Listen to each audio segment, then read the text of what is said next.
Φίλες και φίλοι, γεια σας, καλώς ήλθατε στο κανάλι μας. Σήμερα θα παρακολουθήσουμε μαζί πώς μπορούμε να συνθέσουμε ένα απίθανο εορταστικό γεύμα ή δείπνο που να συνίσταται σε βελούδινο πουρέ γλύκο πατάτας, χοιρινό κρέας στη γάστρα με κιδόνια και δαμάσκηνα και να μπορούμε λοιπόν να παρουσιάσουμε ένα τέτοιο αποτέλεσμα το οποίο θα ικανοποιήσει ακόμα και τους πιο απαιτητικούς καλεσμένους σας. Πάμε λοιπόν να παρακολουθήσουμε μαζί τα υλικά και τη διαδικασία για την εκτέλεση της συνταγής μας. Ξεκινάμε λοιπόν με 2 κρεμμύδια τα οποία θα ψιλοκόψουμε. Να σας πω εδώ ότι μπορείτε και να τα χονδροκόψετε γιατί το κρέας θα ψηθεί αρκετές ώρες μέσα στη γάστρα. Οπότε όπως καταλαβαίνετε τα κρεμμύδια θα λιώσουν. Άρα ρουστίκ κοπές, δεν μας ενδιαφέρει τόσο το να τα ψιλοκόψουμε.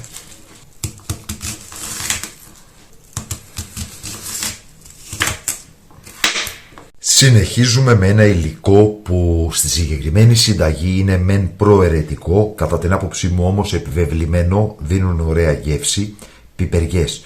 Μπορείτε να βάλετε 1-2 πράσινες και 1-2 κόκκινες ή να χρησιμοποιήσετε κίτρινη, κόκκινη, πορτοκαλί και πράσινη.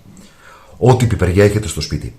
Τι θα κάνουμε, θα τις κόψουμε και αυτές, θα αφαιρέσουμε κατά το δυνατόν τα σπόρια και θα κόψουμε και τις πιπεριές σε ακανόνιστα κομμάτια γιατί και αυτές θα ψηθούν για αρκετή ώρα, οπότε μην τις ψιλοκόψετε γιατί δεν θα φαίνονται μετά καθόλου, θα διαλυθούν. Και φυσικά θα κάνουμε ακριβώς το ίδιο και με τις υπόλοιπες πιπεριές.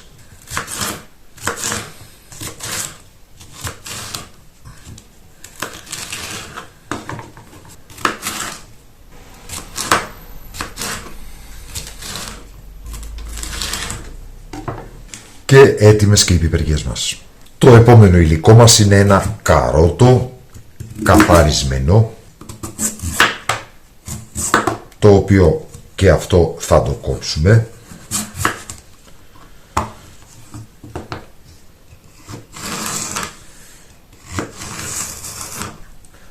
Τώρα να σας πω ότι πρέπει να κάνετε κοπή μπρινουάζ, δεν νομίζω ότι χρειάζεται.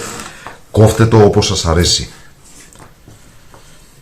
Ούτως ή άλλως, ακόμα και αν είναι χοντρό, αν είναι χοντροκομμένο δηλαδή, και πάλι θα γίνει λιώμα μετά από τόσες ώρες ψήσιμο. Εδώ, ας φαίνεται, δεν χρειάζεται να το κόψετε σε πολύ μικρά κομματάκια. Το βάζουμε λοιπόν και αυτό στην άκρη.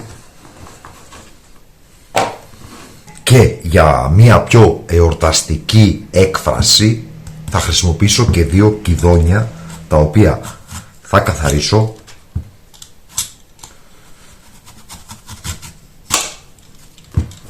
και θα τα κόψουμε και αυτά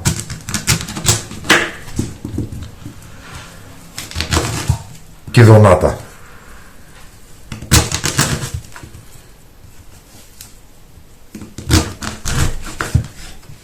Με μεγάλη προσοχή να μην κοπούμε γιατί είναι σκληρό το κιδόνι.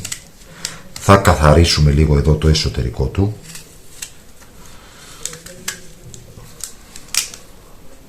Και αφού τελειώσουμε με το καθάρισμα, λίγο θα ξεπλύνουμε με νεράκι τα κιδόνια μας.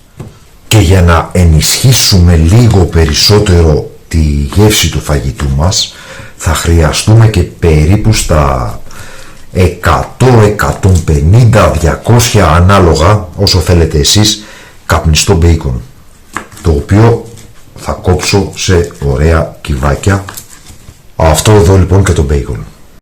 Και εδώ έχουμε χοιρινό κρέας. Έχω επιλέξει χοιρινό λαιμό. Μπορείτε όμως να βάλετε χοιρινό μπούτι ή να βάλετε ένα ωραίο κομμάτι χοιρινή σπάλα που θα τη χαράξετε από πάνω ολόκληρο το κομμάτι, ώστε να μπορείτε μετά να το κόψετε σε φέτες. Εγώ έχω επιλέξει εδώ χοιρινό λαιμό, όπως σας είπα, μου αρέσει, σε μέτρια κομμάτια. Θα χρειαστούμε λίγο αλεύρι για όλες τις χρήσεις για να αλευρούσουμε το κρέας μας. Και θα βάλω εδώ τα κομμάτια για να με βοηθήσει λίγο στο αλεύρωμα.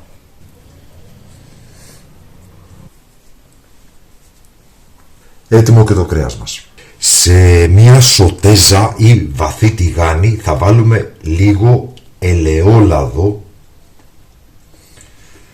όχι πολύ, 50-80 γραμμάρια, κάπου εκεί.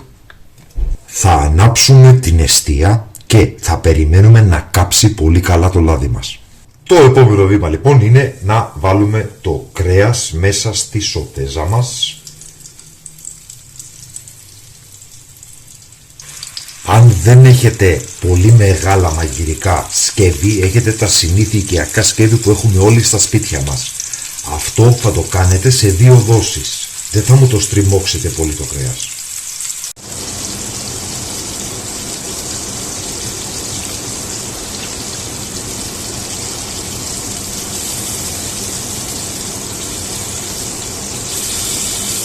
Το κρέας μας έχει πάρει ήδη χρώμα, οπότε το αφαιρούμε από το τηγάνι και θα το βάλουμε μέσα σε μια γάστρα.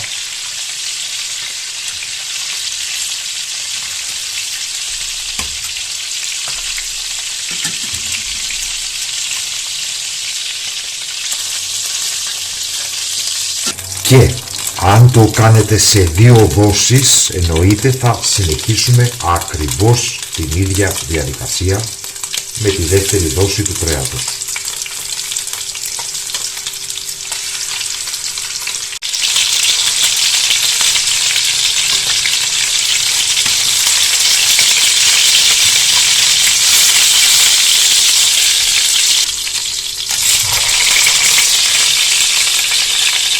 Αφού λοιπόν αποσύραμε το κρέας από τη φωτιά, θα βάλουμε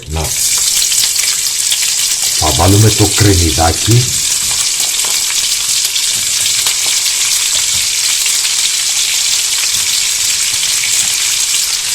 να το γλασάρουμε, δηλαδή ίσα που να γυαλίσει, δεν θέλουμε να το κάψουμε. Θα προσθέσουμε τις πιπεριές μας,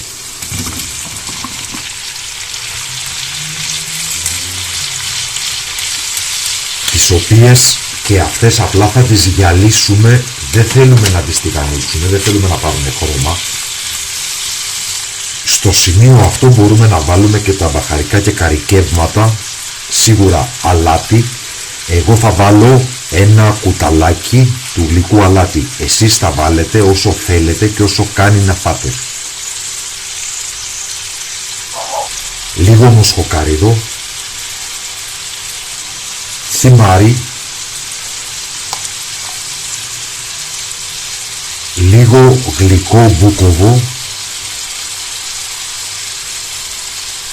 προαιρετικά λίγη καπνιστή πάπρικα,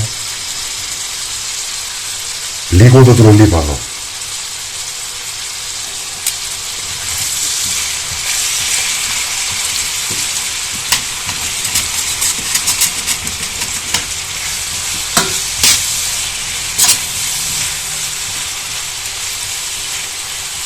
Θα προσθέσω τα κιδόνια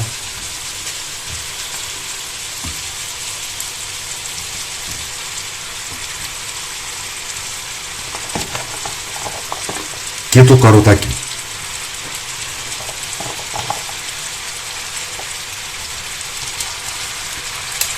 Τα κιδόνια δεν θέλω καν να τα γλασάρω.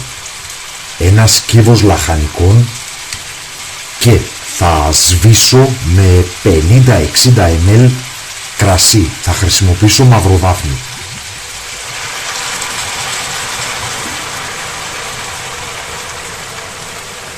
Μπορούμε να σβήσουμε την εστία. Η θερμότητα είναι αρκετή ώστε να εξατμιστεί το αλκοόλ από το κρασί μας.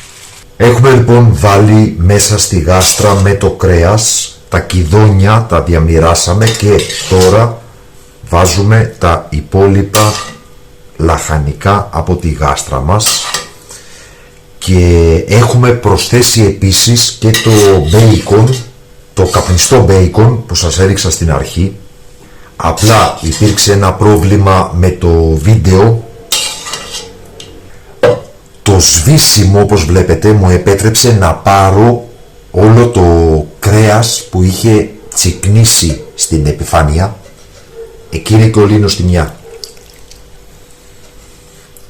Για το λόγο αυτό σβήσαμε με το κρασί. Στο σημείο αυτό θα προσθέσω τα δαμάσκηνα περίπου στα 400 γραμμάρια.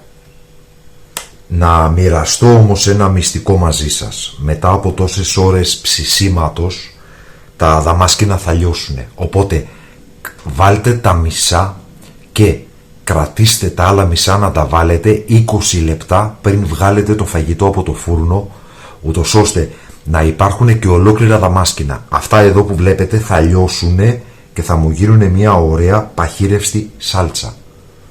Γι' αυτό λοιπόν έχω βάλει τα μισά, έχω βάλει 200 γραμμάρια. Θα προσθέσω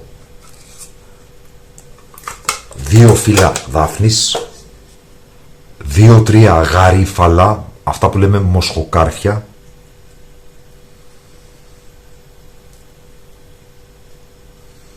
λίγους κόκκους μπαχάρι, ελαιόλαδο περίπου στα 80 γραμμάρια, μπορείτε και λιγότερο, μπορείτε και καθόλου, γιατί το κρέας είναι αρκετά λιπαρό.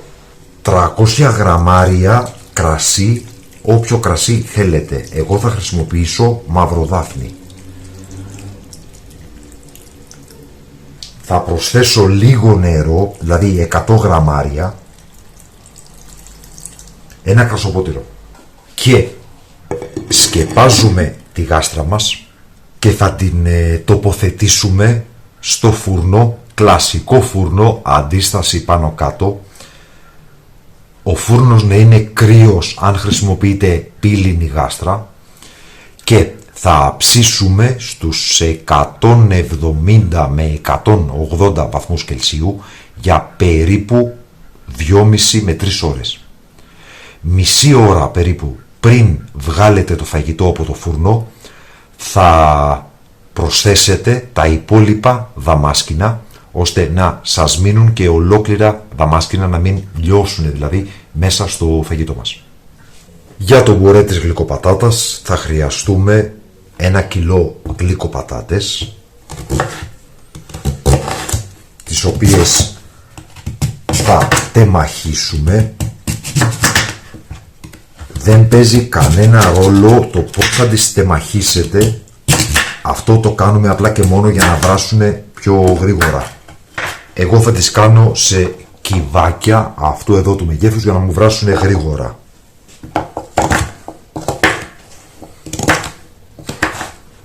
Θα βάλουμε τη γλυκοπατάτα σε μία κατσαρόλα. Θα προσθέσω λίγο αλάτι, λίγο μοσχοκάριδο που πηγαίνει πάρα πολύ, πιπεράκι,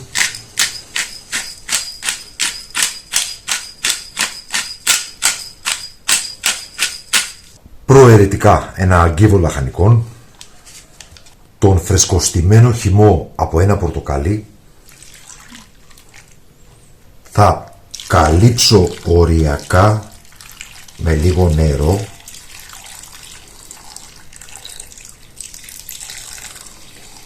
Θα σκεπάσουμε την κατσαρόλα και θα την τοποθετήσουμε στην εστία, όπου θα βράσουμε τις γλυκοπατάτες για 25 με 30 περίπου λεπτά από τη στιγμή που θα ξεκινήσει ο βρασμός. Έχουμε βράσει τις πατάτες για 25 με 30 περίπου λεπτά, οπότε στο σημείο αυτό θα σβήσω την εστία και θα κάνω το εξής.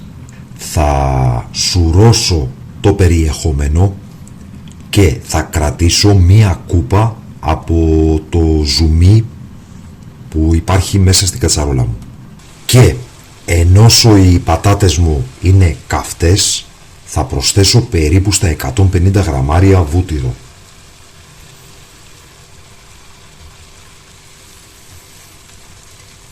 Και με ένα ράβδο blender θα αλέσω τις πατάτες να ενσωματωθούν με το βούτυρο. Αν δεν έχετε ράβδο blender, θα μεταφέρετε τμηματικά τις πατάτες, γιατί φαντάζομαι δεν θα χωράει όλο το περιεχόμενο σε μία δόση. Οπότε θα μεταφέρετε τμηματικά τις γλυκοπατάτες σε ένα απλό οικιακό blender και θα τις αλέσετε. Κατά τη διάρκεια που θα αλέθουμε τις γλυκοπατάτες μας, αν χρειαστεί θα προσθέσουμε μέρος από τον ζωμό μέσα στον οποίο έβρασαν οι πατάτες και τον οποίο έχουμε φυλάξει.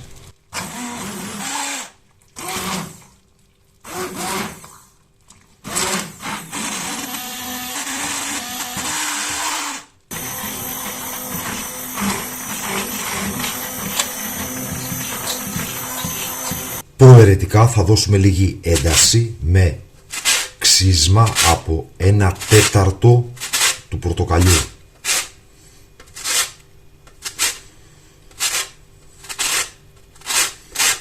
Και θα διορθώσουμε σε αλάτι, πιπέρι και μοσχοκάριδο, ώστε να φτιάξουμε τη γεύση που μας αρέσει.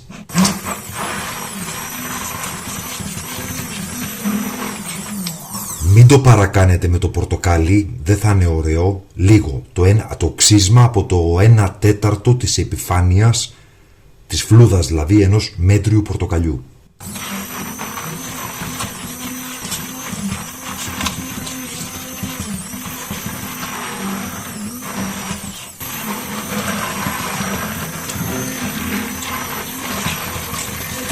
Και ο πουρές της γλυκοπατάτας είναι έτοιμος. Μπορείτε να κάνετε αυτή τη διαδικασία από την προηγουμένη το βράδυ και να τον έχετε έτοιμο στο ψυγείο. Ακριβώς δηλαδή αυτό που θα κάνω και εγώ. Μαγειρεύω βράδυ αυτή τη στιγμή. Η γάστρα που σας έδειξα θα μπει στο φούρνο αύριο το πρωί. Ο πουρές θα είναι έτοιμος στο ψυγείο, οπότε όταν θα γίνει το κρέας θα είμαι έτοιμος για να σερβίρω. Το φαγητό μας είναι έτοιμο, μόλις βγήκε από το φούρνο και είναι αυτό εδώ. Μακάρι να μπορούσα να σας περιγράψω την μυρωδιά του φαγητού. Θα σερβίρουμε λοιπόν με τον πουρέ γλυκοπατάτας. Σερβίρουμε λοιπόν στο πιάτο μας λίγο πουρέ.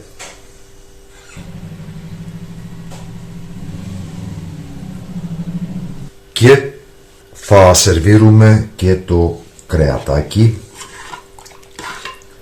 το οποίο έχει γίνει πραγματικά λιώμα.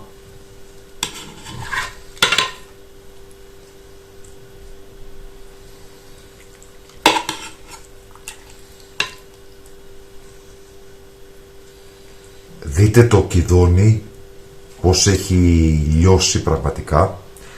Να βάλουμε λοιπόν και λίγο από το κιδονάκι μας. Και το φαγητό μας είναι σερβιρισμένο, τέλειο. Μία απίστευτη γλυκόξινη σάλτσα, την οποία έχω ήδη δοκιμάσει, δεν μπορούσα να αντισταθώ. Και σας συνιστώ ανεπιφύλακτα να φτιάξετε αυτό το πιάτο που θα σας βγάλει άσπροπρόσωπους τόσο στο τραπέζι των Χριστουγέννων όσο και στο τραπέζι της Πρωτοχρονιάς, αλλά και σε οποιαδήποτε εορταστική περίσταση κατά την διάρκεια κυρίως του χειμώνα, που το χειμερινό είναι συνήθως χειμωνιάτικο.